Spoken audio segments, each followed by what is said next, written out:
이스라엘군이 레바논 남부 국경 지역에서 전면전이 아니라 제한적 국지적 지상작전을 시작했습니다. 헤즈볼라는 결사항전을 장담했지만 이란마저 헤즈볼라를 지원할 계획이 없다라고 밝히면서 헤즈볼라의 미래는 풍전등화의 처지가 됐습니다. 버림받은 헤즈볼라에 대해서 와이타임스가 짚어봤습니다. 지금 시작합니다.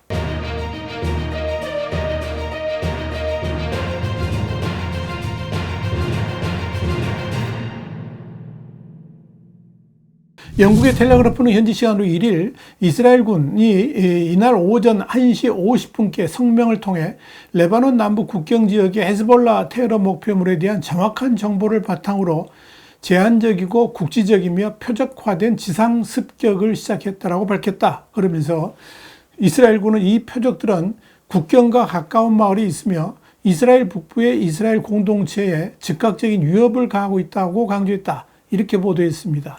여기에 대해서 이스라엘군은 공군과 포병대가 이 레바논 남부의 군사 목표물을 공습하며 지상군을 지원하고 있다. 그러면서 군은 총참모부와 북부사령부가 세운 체계적인 계획에 따라 작전을 수행하고 있으며 군인들은 이를 지난 몇 달간 훈련하며 준비해 왔다. 이렇게 설명했습니다. 이스라엘군은 지난달 23일 헤즈볼라를 향해 선포한 북쪽의 화살 군사작전을 거론하면서 상황평가에 따라 계속될 것이며 가자지구 등 다른 전장에서의 교전과 병행할 것이다. 이렇게 밝힌 바 있습니다. 이스라엘군이 이 레바논에서 지상작전을 펼친 것은 2006년 이후 18년 만에 처음입니다. 앞서 이스라엘 내각은 전날 오후 7시 30분 회의를 열어서 이 레바논에 대한 군사작전의 다음 단계를 승인했습니다. 이에 대해서 예루살렘 포스트는 침공의 목표 중 하나는 헤즈볼라의 라드완 특수작전 부대가 이스라엘을 공격하고 북부 접경지 마을을 위협하는 데 사용해온 인프라를 제거하는 것이다. 이렇게 설명을 했습니다.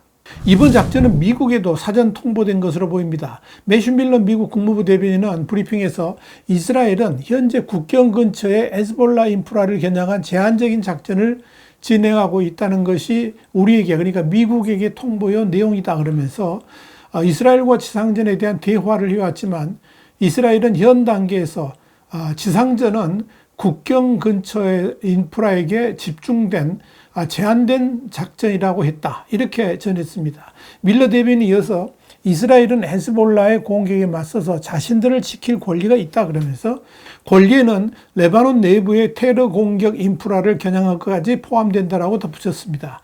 사실상 이스라엘이 통보한 제한적 지상전에 대해서 미국이 동의했다는 의미로 해석이 됩니다. 현재 상황에서 바이든 행정부는 이스라엘과 헤즈볼라 양측의 휴전을 촉구하면서도 헤즈볼라에 대한 이스라엘의 공세 강화에 대해서는 정의의 조치다. 이런 입장을 내면서 적극적으로 반대하지 않는 애매한 입장을 취하고 있습니다. 한편 미국은 이스라엘의 제한적 지상전 돌입 통보 이후 수천 명의 병력을 중동 지역에 파병하기로 했습니다. 이에 대해서 AP통신은 추가 병력이 투입되면 현재 4만 명 수준인 중동 내 미군 규모가 4만 3천 명이 될 것이라고 전했습니다. 추가 병력에는 F-15E, F-16, F-22 전투기, A-10 공격기 등의 비행대대와 지원 인력이 포함되는데 이렇게 되면 미군의 공군력이 2배로 확대될 것으로 예상됩니다. 이와 함께 에이브럼 링컨 항모전단의 영내 주둔 기간도 연장됩니다. 또 지난주 미국 동부 버지니아에서 유럽으로 출발한 해리 트루먼 전단은 지중해로 이동할 예정인데 이렇게 되면 중동 지역에 또다시 2개의 항모전단이 위치하게 됩니다.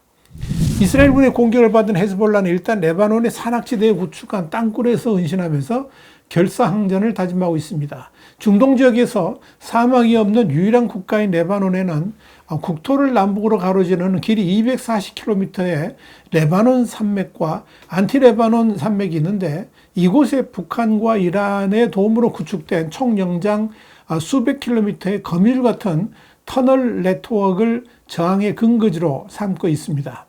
헤즈볼라는 지난 9월 로켓 발사기와 무장대원들을 실은 트럭이 터널 내부를 달리는 모습이 담긴 영상을 공개하기도 했는데 그만큼 이 터널들이 중장비를 운반할 수 있을 만큼 거대하고 또 압도적 화력을 퍼붓는 이스라엘군의 폭격도 견딜 수 있다는 이야기입니다. 현재 추정키로는 이 헤즈볼라는 이 터널들의 15만 발에 달하는 로켓 그리고 미사일들을 비축해 두고 있는 것으로 보입니다.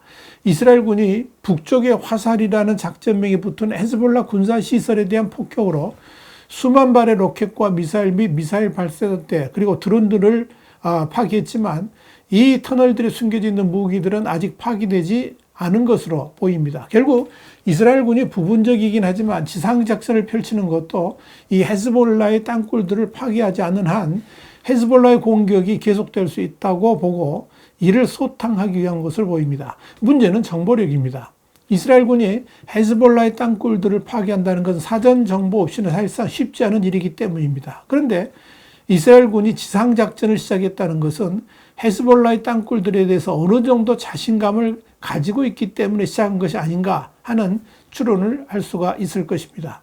결국 이스라엘 지상작전의 성패는 헤즈볼라의 땅굴들을 얼마나 체계적으로 파괴하고 봉쇄하느냐에 달려있다라고 할 수 있습니다. 다만 헤즈볼라의 땅굴 파괴 작업이 계획대로 진전되지 않는다면 이스라엘군은 상당한 곤욕을 치를 수도 있다는 점에서 앞으로의 전개가 주목됩니다. 한편 소위 장애축 세력의 수장국가인 이란은 나스랄라의 폭사 이후에 사실상 헤즈볼라에 대한 지원 의사를 밝히지 않고 있습니다. 이란의 마수드 페스키안 대통령은 이스라엘이 저항의 축을 차례로 공격하고 있다 그러면서 레바논을 홀로 남겨놓지는 않을 것이다 이렇게 거듭 강조를 했습니다. 그러나 나세르 카나니 이란 외무부 대변인은 이날 정례 브리핑에서 레바논 파병 가능성에 대해서 추가 병력이나 의용군을 보낼 필요가 없다 그러면서 레바논은 시오니스트 정권 그러니까 이스라엘을 물리칠 능력이 있다라고 말했습니다.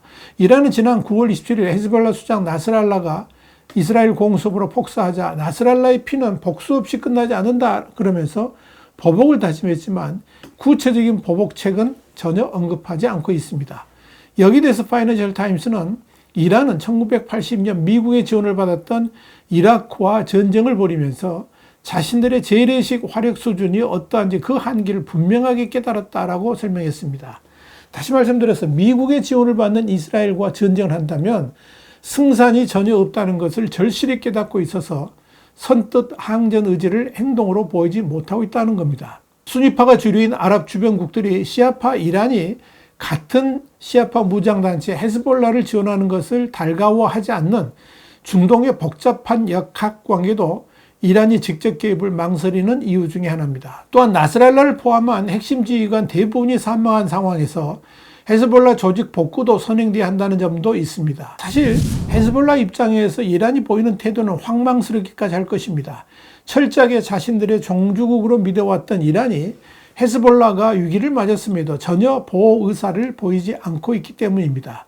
여기에 대해서 텔레그라프는 헤즈볼라 지지자들은 모두가 우리를 버렸고 이제 이란도 버렸다라고 말한다 그러면서 레바논에 대한 이스라엘의 공격을 피해 도망치는 시아파 무슬림들이 이젠 테헤란에 대한 충성심에 의문을 품기 시작한 것으로 보인다라고 보도를 했습니다. 텔레그래프는 이어서 중동 전역의 무슬림 형제들에게 이란은 오랫동안 그들의 정신적 안식처였다 그러면서 이란이 이스라엘과의 직접적인 대결을 피하고 있고 이란의 가장 중요한 대리 세력인 헤즈볼라가 점점 더 깊은 위기에 빠져들면서 적어도 레바논에서는 이란을 향한 충성심이 흔들리기 시작했다는 징후가 점점 더 커지고 있다라고 전했습니다. 소셜미디어에는 이란이 나스랄라를 배신했고 이스라엘군이 이란의 핵 프로그램을 공격하지 않겠다는 약속을 받는 대가로 그의 행방을 이스라엘에 공개했다 하는 말까지 퍼지고 있습니다. 그만큼 이란에 대한 불신감이 크다는 의미일 것입니다. 그들이 그런 의혹을 갖는 이유 중 하나는 나스랄라가 베이루트 남부에 있는 헤즈볼라의 비밀 지하단지에 대한 대규모 공습으로 사망했을 때 때마침 이란의 지원을 받는 이 단체의 고위 지휘관들을 만나던 중에 사망했기 때문입니다. 이와 관련해서 텔레그라프는 이스라엘의 기술적 군사적 우위를 잘 알고 있는 이란은 유대 국가와의 전면전이 미국을 끌어들여서 1979년 정권을 장악한 이슬람 정권의 몰락을 초래할 수도 있다는 점도 우려하고 있다 그러면서 그러나 이란의 이런 침묵은 많은 사람들에게 약점처럼 보일 것이며 더 나쁜 것은 그동안 이란을 추종했던 세력들이 더 이상 이란을 따르지 않고 배신의 길로 갈 수도 있다는 것이다 이렇게 짚었습니다. 결국 이란은 소위 저항의 축 세력들을 더 이상 자신들의 힘 과시용으로 활용할 수 없게 될 것이고, 그렇게 된다면 이번 사태로 인해서 중동의 정치 지도도 급변하게 될 것임을 보여주고 있습니다. 와이타임스 국제정세 분석의 추울이었습니다. 감사합니다.